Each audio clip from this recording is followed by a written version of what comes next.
ഒരു CBI sub inspector ആയിട്ട് എങ്ങനെ കയറുക എന്നുള്ളത് നിങ്ങൾക്ക് ഒരു CBI സബ് ഇൻസ്പെക്ടർ അല്ലെങ്കിൽ income tax customs PSC full form എന്താ? Hi all, welcome to SSC Malayali. അപ്പൊ നമ്മൾ ഇന്നുള്ളത് കാലിക്കറ്റ് ബീച്ചിലാണ്. അപ്പൊ നമുക്കറിയാം നമ്മുടെ SSCന്റെ അവയർനെസ് എത്രത്തോളം കേരളത്തിൽ കുറവാന്നുള്ളത്. അത് എത്രത്തോളം ഉണ്ടെന്നുള്ളത് നമുക്ക് ഇതൊന്ന് ചെക്ക് ചെയ്ത് നോക്കാം. കേട്ടെ, അപ്പൊ എല്ലാവരും എൻ്റെ കൂടെ വരും.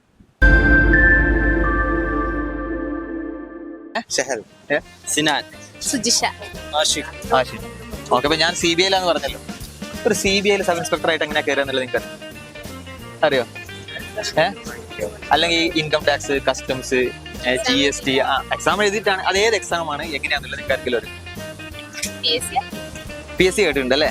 PSC UPSC കേട്ടിട്ടുണ്ട്. ഇത് കണ്ടു വായിക്കുന്നത് SSC കേട്ടിട്ടുണ്ടോ? എന്റെ SSCന്റെ ഫുൾ എന്താ അറിയോ? അറിഞ്ഞിട്ട് പറഞ്ഞാണോ വെറുതെ എറിഞ്ഞു നോക്കിയതാണോ? കേട്ട് തരിഞ്ഞു. SSCന്റെ ഫുൾ ഫോം അറിയില്ല. CGL എക്സാം ഒന്ന് കേട്ടിട്ടുണ്ടോ? ഇല്ല. കമ്പൈൻഡ് ഗ്രാജുവേറ്റ് ലെവൽ എക്സാം ഒന്ന് കേട്ടിട്ടുണ്ട്. സ്റ്റാഫ് സെലക്ഷൻ കമ്മീഷൻ ആണ് SSCന്റെ ഫുൾ ഫോം. കേട്ടോ? ഒരു CBI സബ് ഇൻസ്പെക്ടർ ആയിട്ട് എങ്ങനെയാണ് ജോലി കിട്ടുന്ന ആർക്കെങ്കിലും PSC ചെയ്താൽ ഡിഗ്രി എടുത്തിട്ട് PSC അറിയാം. PSC പക്ഷെ PSC കേരള ഗവൺമെന്റിന്റെ റിക്രൂട്ട്മെന്റ് നടത്തുന്ന ഏജൻസി അല്ലേ? ഈ CBI income tax customs GST ഇതിലൊക്കെ എങ്ങനെയാണ് റിക്രൂട്ട്മെന്റ്? GSTക്ക് സെപ്പറേറ്റ് ഉണ്ട്. ഏത് ഈ PSC പോലെ ഏത് ഏജൻസിയാണ് റിക്രൂട്ട് നടത്തുന്നത്?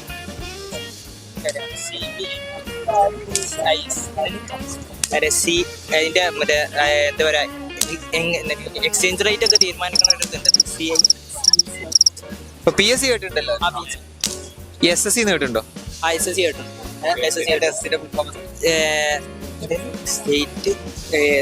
CGL കേട്ടിട്ടുണ്ട്. ഈ സ്റ്റാഫ് സെലക്ഷൻ കമ്മീഷൻ എന്നാണ് SSCന്റെ full form. Staff selection commission നടത്തുന്ന കമ്പൈൻഡ് ഗ്രാജുവേറ്റ് ലെവൽ പരീക്ഷയുണ്ട്. എല്ലാ വർഷവും നടക്കുന്ന പരീക്ഷയാണ്. ആ പരീക്ഷ വഴിയാണ് ഈ CBI NIA income tax customs GST പോലെ ഈ സെൻട്രൽ ഗവൺമെന്റ് സ്ഥാപനങ്ങളിലേക്ക് ഇൻസ്പെക്ടർ സബ് ഇൻസ്പെക്ടർ ആയിട്ട് തുടക്കത്തിൽ തന്നെ 70,000-80,000 രൂപ ശമ്പളം കിട്ടുന്ന പോസ്റ്റാണ്. പക്ഷെ നിങ്ങൾ എല്ലാവരും പോലെ എല്ലാവർക്കും എന്തേ അറിയുള്ളൂ? PSC അറിയുള്ളൂ. SSCനെ പറ്റി ആർക്കും അറിയില്ല. എല്ലാ വർഷവും നടക്കുന്ന പരീക്ഷയാണ്. 10,000-ഓളം വേക്കൻസി എല്ലാ വർഷവും ഉണ്ടാവാറുണ്ട്. നമ്മളെ നാട്ടിൽ ആർക്കും അറിയില്ല. അപ്പൊ നിങ്ങളൊക്കെ എന്ത് ചെയ്യുക? ഈ പരീക്ഷയ്ക്കൊക്കെ പ്രിപ്പയർ ചെയ്യാൻ നോക്കുക. നിങ്ങൾക്ക് താല്പര്യമില്ലെങ്കിൽ നിങ്ങളുടെ ഫ്രണ്ട്സ് റിലേറ്റീവ്സ് ഇങ്ങനെ ആരെങ്കിലൊക്കെ ഡിഗ്രി മാത്രം ക്വാളിഫിക്കേഷൻ. PSC പോലെ ജസ്റ്റ് ഒരു ഒബ്ജക്റ്റീവ് പരീക്ഷ മാത്രമേ ഉള്ളൂ കേട്ടോ. അപ്പൊ ആരെങ്കിലുമൊക്കെ ഫ്രണ്ട്സോ റിലേറ്റീവ്സോ അതുപോലെ അനിയന്മാർ ആരെങ്കിലും ഉണ്ടെങ്കിൽ അവർക്ക് എന്ത് ചെയ്യാൻ പറഞ്ഞു കൊടുക്കുക. ഇതിന് പ്രിപ്പയർ ചെയ്യാം. നല്ല ഞാൻ ആ പരീക്ഷ ക്വാളിഫൈ ചെയ്താണ് കേട്ടോ. ഒരുപാട് പേര് പഠിക്കുന്നുണ്ട്. പക്ഷെ എന്നാലും അവയർനെസ് PSC പോലെ അത്രയ്ക്കില്ല. കുട്ടികൾക്ക് അറിയില്ല എന്ന് തന്നെ പറയാം. അപ്പൊ നിങ്ങൾ ആർക്കും അറിയില്ലല്ലോ. അതുപോലത്തെ ഒരു പ്രശ്നമാണ് കേട്ടോ. അപ്പൊ ഇനി എന്ത് ചെയ്യുക? എല്ലാവർക്കും പറഞ്ഞു കൊടുക്കുക. ഇനി എന്തെങ്കിലും ഡൗട്ട് ഈ ഒരു SSCയെ പറ്റി ഉണ്ടെങ്കിൽ നമ്മൾ SSC മലയാളി എന്ന് പറഞ്ഞൊരു യൂട്യൂബ് ചാനലുണ്ട്. അതിൽ കയറിയാൽ നിങ്ങൾക്ക് അതിന്റെ എല്ലാ ഡീറ്റെയിൽസ് കിട്ടും. ഫ്രീ ക്ലാസ്സുകളും അതിലുണ്ട് കേട്ടോ. എല്ലാ കംപ്ലീറ്റ് ഫ്രീ ക്ലാസ്സുകൾ നമ്മൾ ചെയ്തിട്ടുണ്ട്. ഇപ്പോൾ ക്ലാസ് ഇല്ലായിട്ട് നിങ്ങൾ ആരും പഠിക്കാതിരിക്കൊന്നും വേണ്ട. അതിനുള്ള എല്ലാ അതിലുണ്ട്. അതിനെപ്പറ്റി എന്തെങ്കിലും അറിയണമെന്നുണ്ടെങ്കിൽ അതിന്റെ വീഡിയോ നമ്മളതിൽ ചെയ്തു. ഏതൊക്കെ എക്സാമിനെ പറ്റി അറിയാം? നീറ്റ്, JEE പിന്നെ ഒരാളാണ്. അതുകൊണ്ടാണ് അപ്പൊ ഞാൻ ആ ജോലി രാജിവെച്ചു.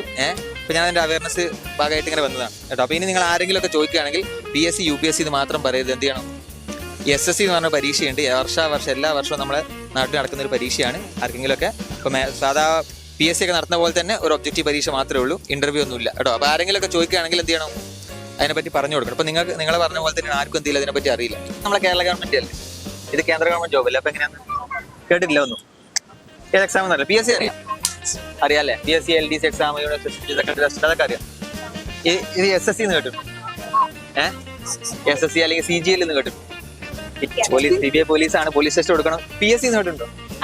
PSC എല്ലാവർക്കും അറിയാം അല്ലേ? ഇത് കേന്ദ്ര ഗവൺമെന്റ് ആണ്. അപ്പൊ PSC എല്ലാം ഉറപ്പാണ്. മനസ്സിലായി? അറിയോ? അല്ല, ഏതാണ് പരീക്ഷ എഴുതിയിട്ടാണ്? ഏത് പരീക്ഷ? അതന്നെ. അത് ഏത് പരീക്ഷയാണ് അല്ലെങ്കിൽ ഏത് ഏജൻസി നടത്തുന്ന പരീക്ഷയാണ്? ഏതൊക്കെ ഏജൻസി ഇങ്ങനെ പരീക്ഷ നടത്തുന്ന ഏതൊക്കെ ഏജൻസികളെ പറ്റി അറിയാം? എന്താ പറഞ്ഞു? എന്താ അതിന്റെ ഫുൾ ഫോം എന്താ? ഈ SSC ആണ് നടത്തുന്നത്. അതിന്റെ ഏത് എക്സാം ആണെന്ന് അറിയോ? PSC കേട്ടിട്ടുണ്ടല്ലോ. PSCന്റെ ഫുൾ ഫോം എന്താ? Public service commission. UPSC എന്ന് കേട്ടിട്ടുണ്ട് അല്ലേ?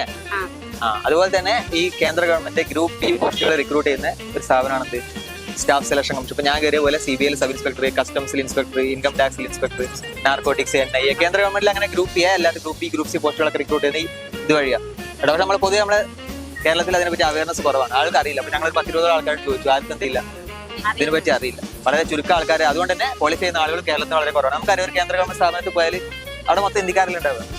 എന്തുകൊണ്ടാ? ഓർക്കറിയാം, നമുക്ക് ആർക്കും അറിയില്ല. അപ്പൊ ഇനി നിങ്ങൾ എല്ലാവരും കണ്ടു കാണും നമ്മുടെ നാടിന്റെ ഒരു അവസ്ഥ അല്ലെ? PSC UPSC പോലുള്ള പരീക്ഷ നമുക്ക് എല്ലാവർക്കും അറിയാം. പക്ഷേ അതിൻ്റെ ഇടയിൽ കിടക്കുന്ന നമ്മുടെ സ്റ്റാഫ് സെലക്ഷൻ കമ്മീഷൻ, ഒരുപാട് നല്ല ഗ്ലാമറസ് പോസ്റ്റുകളുള്ള നല്ല അത്യാവശ്യം നല്ല സാലറിയുള്ള SSC CGL പോലത്തെ പരീക്ഷയെ പറ്റി നമ്മളെ പലർക്കും അറിയില്ല. നിങ്ങൾ കണ്ടു കാണില്ലേ, ഒരുപാട് പേർക്ക് നമ്മൾ ഇതിനെപ്പറ്റി അറിയില്ല. അതാണ് നമ്മുടെ നാടിൻ്റെ ഒരു പ്രശ്നമാണത്. അപ്പോൾ നമുക്ക് ഈ ഒരു അവസ്ഥ മാറ്റിയെടുക്കണം അല്ലേ? ഞാനോ അല്ലെങ്കിൽ SSC മലയാളിയോ കുറച്ചാളോ വിചാരിച്ചാലൊന്നും മാറുന്നൊരു അവസ്ഥയല്ലേ ഇത്? അപ്പോൾ നമുക്ക് എല്ലാവർക്കും ഒരുമിച്ച് മുന്നേറാം. അതിന് ചെയ്യേണ്ട ഒരു കാര്യം എന്ന് വെച്ചാൽ ഈ ഒരു വീഡിയോ നിങ്ങൾ പരമാവധി ആളിലേക്ക് ഷെയർ ചെയ്ത് കൊടുക്കുക. അതുപോലെ തന്നെ നിങ്ങൾക്ക് SSCയെ പറ്റി എന്തെങ്കിലും കൂടുതൽ അറിയാനോ ഡീറ്റെയിൽസ് ഒക്കെ ആണെങ്കിൽ നമ്മളതിൻ്റെ താഴെ ഡിസ്ക്രിപ്ഷനിൽ നമ്മുടെ നമ്പർ കൊടുക്കുന്നുണ്ട്. ആ നമ്പറിൽ കോൺടാക്ട് ചെയ്യുക. നമ്മുടെ യൂട്യൂബ് ചാനലിൽ ഒരുപാട് വീഡിയോസ് നമ്മൾ ചെയ്തിട്ടുണ്ട്. അപ്പോൾ നമുക്ക് ഈ ഒരു അവസ്ഥ മാറ്റിയെടുക്കാം. കാരണം നമ്മുടെ നാട്ടിലെ പല ആളുകളുടെയും പ്രശ്നം എന്ന് വെച്ചാൽ വെറും 10ാം ക്ലാസ് യോഗ്യതയുള്ള LDC പോലത്തെ PSC പരീക്ഷകൾക്ക് പിറകെയാണ് നമ്മളെല്ലാവരും പോകുന്നത്. ഇത്രയധികം നല്ല സാലറി കിട്ടുന്ന, നല്ല സോഷ്യൽ റെസ്പെക്റ്റ് കിട്ടുന്ന ഒരു പോസ്റ്റ് അല്ലെങ്കിൽ ഒന്നല്ല 10,000 15,000-ഓളം വേക്കൻസികളാണ് ഓരോ വർഷവും ഈ SSC CGL പോലത്തെ പരീക്ഷയ്ക്ക് വരുന്നത്. നമ്മളാരും അത് അറിയുന്നോ അല്ലെങ്കിൽ അതിന് അപ്ലൈ ചെയ്യാനോ നമുക്കാർക്കും സമയമില്ല കേട്ടോ. അപ്പോൾ നിങ്ങൾ ഓരോരുത്തരും ഈ വീഡിയോ കാണുന്ന ഓരോരുത്തരും നിങ്ങളുടെ ഫ്രണ്ട്സിനൊക്കെ ഷെയർ ചെയ്ത് കൊടുക്കുക. നമുക്ക് ഒരുമിച്ച് മുന്നേറാം. Let's grow together.